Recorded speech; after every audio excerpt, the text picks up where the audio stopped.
Yeah, my name's Diana. I have been sober now for 5 years, and it's been, just a wonderful journey of me rediscovering who I am and the power that we hold when we stop poisoning our bodies with drugs and alcohol, because essentially we all are light beings. We're multidimensional, multifaceted spiritual beings that are being harnessed in our physical bodies.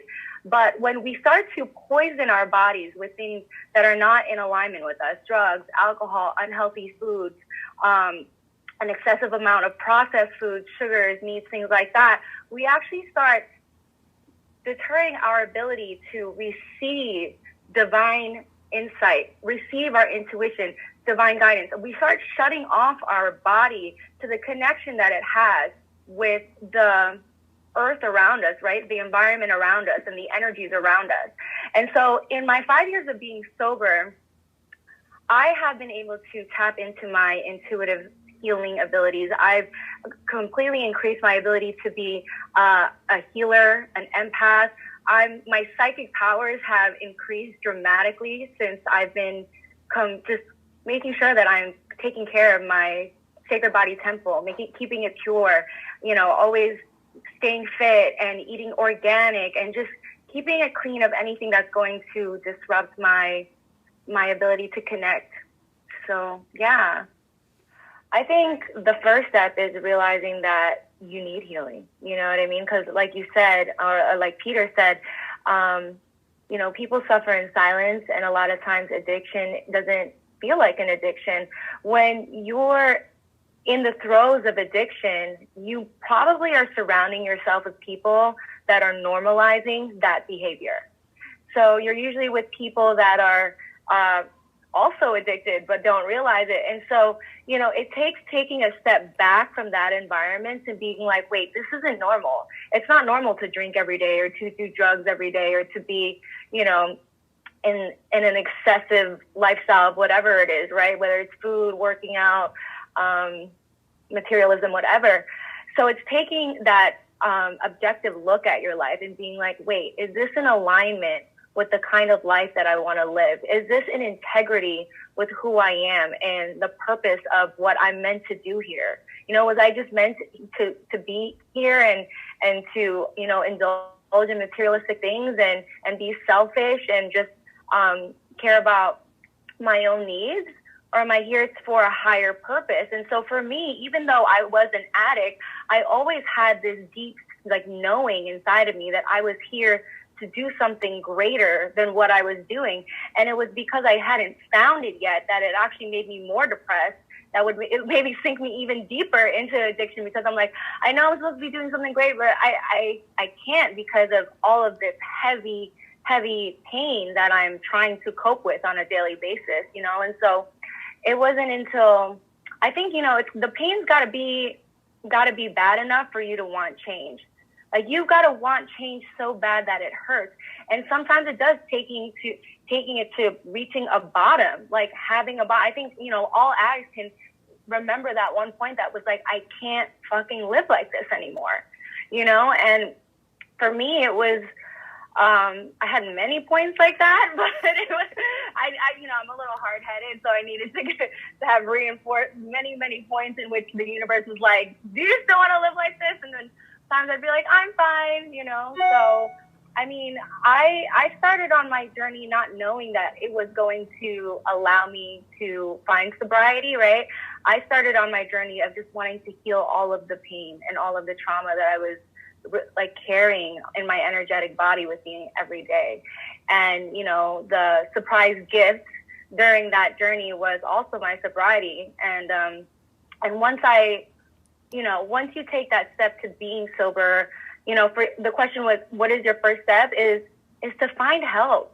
Like, who I found was a shamanic healer at the time. And not to say that everybody who wants to get sober needs to find a shamanic healer, but find help, whether it's, I'm a life coach and an empowerment coach. So I'm helping people find sobriety now, through whatever it is, through rehab, through spirituality, through meditation, whatever it is. Like, find someone to help you, because it's really hard to do it alone. it's really hard to, lift yourself out of this dark place and try to regain your legs to walk, essentially, without some support. And so reaching out and finding a community, or finding someone to guide you, or finding a mentor of some sort that's really going to help guide you down that path to healing.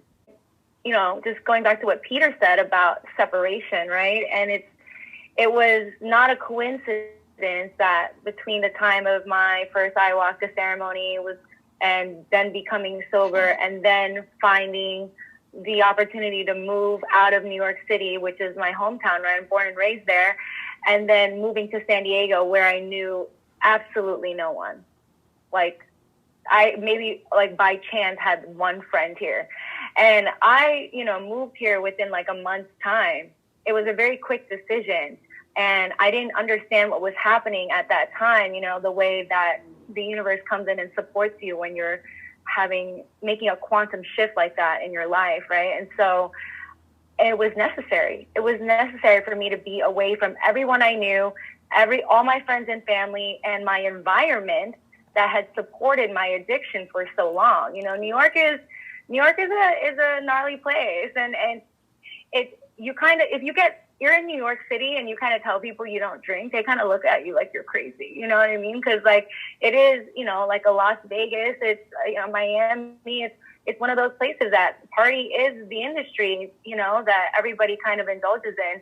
And so for me to be away from everything I knew, it really allowed me to start developing new habits and start developing new ways of treating myself, and nourishing myself. And it's allowed me to then attract different kinds of people into my life that supported what I was doing, at the time, which was healing. And, I built an ayahuasca community here when I first got here because I couldn't find one.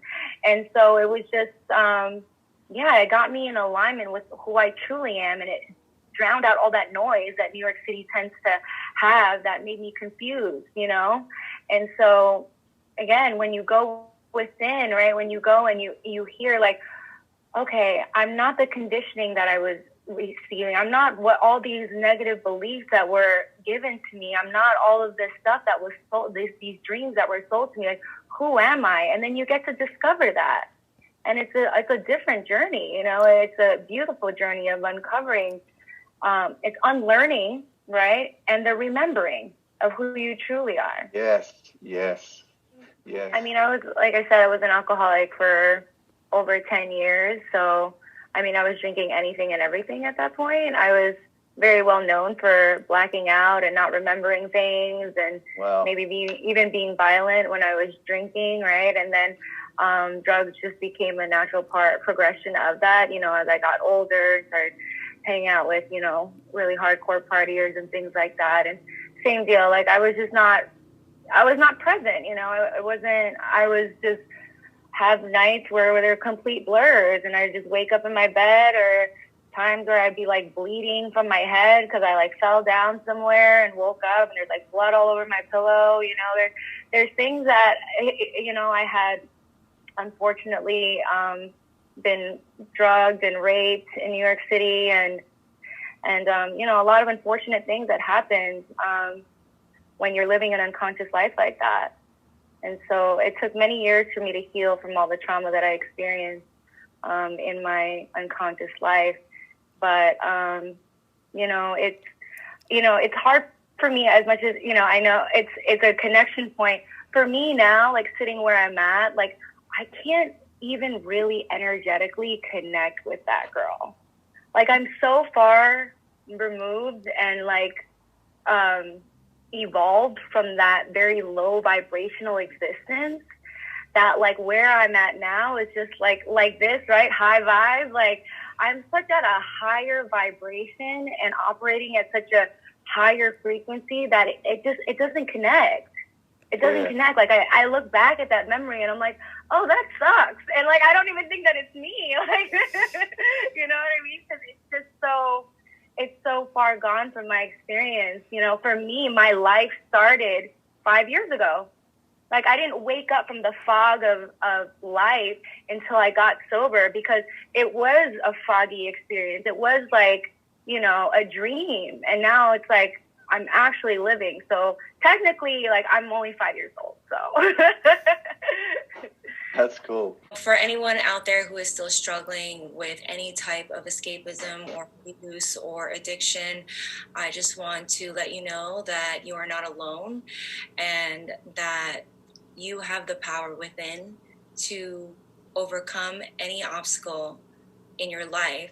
And it might not even be something as traumatic as, addiction. It could just be self-doubt or insecurity or fear. Some fearing our own greatness sometimes is a huge blockage that people struggle with, and that same fear can actually lead to addiction as well.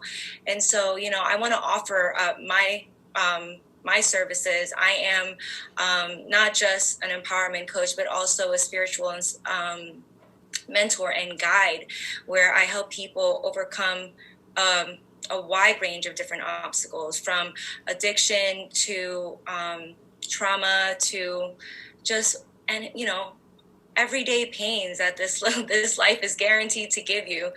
Giving people and empowering them with the tools and the sustainable practices that allow them to be their own superhero in their lives, and really find that divine connection with a higher power, to use that to create a life that they love, and to create a reality that they don't have to escape from. So you can find me on Instagram at The Urban Indigo. It's The Urban Indigo. Most of my content is up there. Most of my offerings are up there. And I just thank you so much, Luke, for providing this sacred space for all of us to come together, to share and to connect and to be in support of each other.